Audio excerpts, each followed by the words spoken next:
ইউরোপকে বলা হয় ফুটবলের স্বর্গরাজ্য, আর এই স্বর্গেই গড়ে উঠেছে মেসি রামোসদের ফুটবলীয় সাম্রাজ্য। নিজেদের সাম্রাজ্য ছেড়ে তারা এখন পাড়ি জমিয়েছেন আমেরিকায়। মেসি সুয়ারেজ যুক্তরাষ্ট্রে আর রামোস খেলছেন মেক্সিকোতে। এরপরও ইউরোপিয়ান ফুটবলে এখনও তারা প্রাসঙ্গিক।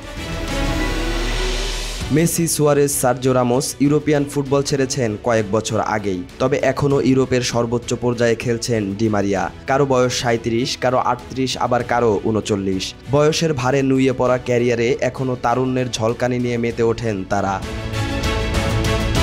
ক্লাব বিশ্বকাপে যার যার দলের হয়ে জিতেছেন ম্যাচ সেরার পুরস্কার। ইন্টার মায়ামির হয়ে পোর্তোর বিপক্ষে ম্যাচ সেরা হন লিওনেল মেসি। ফ্রিকিক থেকে দারুণ এক গোল করে মায়ামির জয় নিশ্চিত করেন মেসি। এই জয়ে মেজর লিগ সকারের প্রথম দল হিসেবে ইউরোপের কোনো দলকে হারিয়েছে ইন্টার মায়ামি।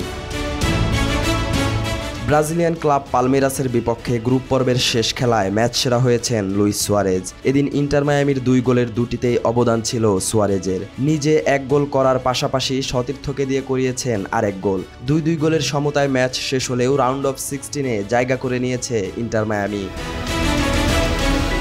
সর্বকালের সেরা ডিফেন্ডারের তালিকায় সার্জিও রামোস উপরের দিকেই থাকবেন। 40 ছুঁই রামোস ইউরোপ জয় করে এখন খেলছেন মেক্সিকান ক্লাব মন্টেরির হয়ে। ক্লাব বিশ্বকাপে চ্যাম্পিয়ন্স লিগের ফাইনালিস্ট ইন্টার মিলানের বিপক্ষে গোল করে দলকে 1 পয়েন্ট এনে দেন সার্জিও রামোস। রামোসের গোলে 1-1-এর সমতায় শেষ হয় ম্যাচ। এদিন ইতালিয়ান জায়ান্টদের আক্রমণ আটকে দেওয়ার পাশাপাশি গোল করে ম্যাচ সেরার পুরস্কার পান রামোস।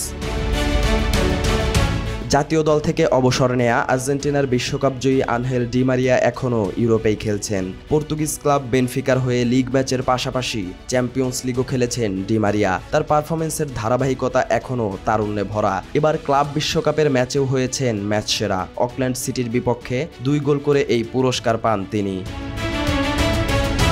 ইউরোপ ছাড়লেও এসব ফুটবলার নিজ নিজ জায়গা থেকে কিংবদন্তি হয়ে উঠেছেন। অমরত্ব গ্রহণ করে এখন শুধু ফুটবলকে উপভোগ করছেন তারা।